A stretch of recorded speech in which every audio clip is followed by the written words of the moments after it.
Les contrats de relance et de transition écologique ont été souhaités par le gouvernement, par le Premier ministre en particulier, pour apporter les aides du plan de relance au plus près des territoires.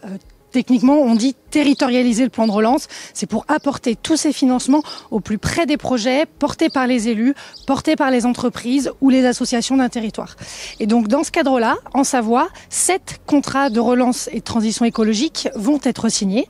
Et donc, nous avons signé le premier aujourd'hui pour la communauté de communes de Cœur de Savoie et l'ensemble de sa population, aujourd'hui à Montmélian. Et d'autres contrats vont être signés dans les jours à venir. Surtout, ce qu'il faut souligner, c'est que ce contrat, il apporte des financements inédits sur le territoire. À l'échelle de Cœur de Savoie, c'est 9,2 millions d'euros que l'État va apporter en 2021, et je précise bien seulement pour l'année 2021, au bénéfice des projets du territoire.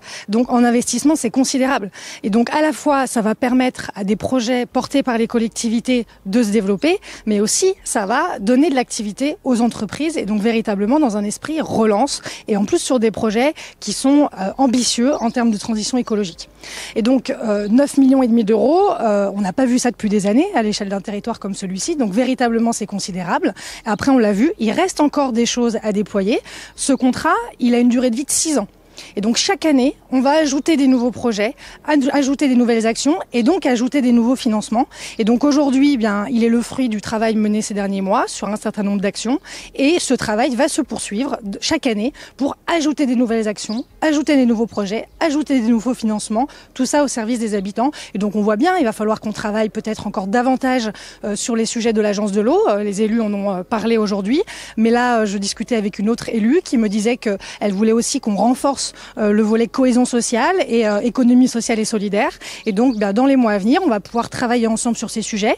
Et dans l'actualisation du contrat qu'on signera en 2022, on pourra rajouter ces projets dans le contrat. Il faut redire que sur ces 9,2 millions d'euros qui viennent au titre du contrat de relance sur le territoire communautaire, il y en a la moitié qui viennent dans les entreprises en direct. Depuis le ministère de l'Industrie. Et puis ensuite, il y a 1,5 million qui vient pour l'OPAC de la Savoie sur une grosse rénovation, sur Montmélian d'ailleurs, dans le quartier du Grésivaudan. Grosse rénovation thermique de logements sociaux. Voilà, donc quand vous avez enlevé tout ça, en réalité, il reste quelques millions sur le territoire de Cœur de Savoie, environ 3 millions d'euros. Mais c'est une somme importante pour nous, qui est essentiellement répartie pour des projets communaux et communautaire, donc 41 communes. Alors toutes les 41 communes ne sont pas servies cette année, mais le seront dans le temps. Et la communauté de communes l'est pour un certain nombre de projets qui vont de la gendarmerie qu'on est en train de reconstruire à Montmélian, ou sur des projets peut-être plus modestes, comme certaines rénovations thermiques de mairie dans certaines communes plus petites. Mais tous les projets sont importants.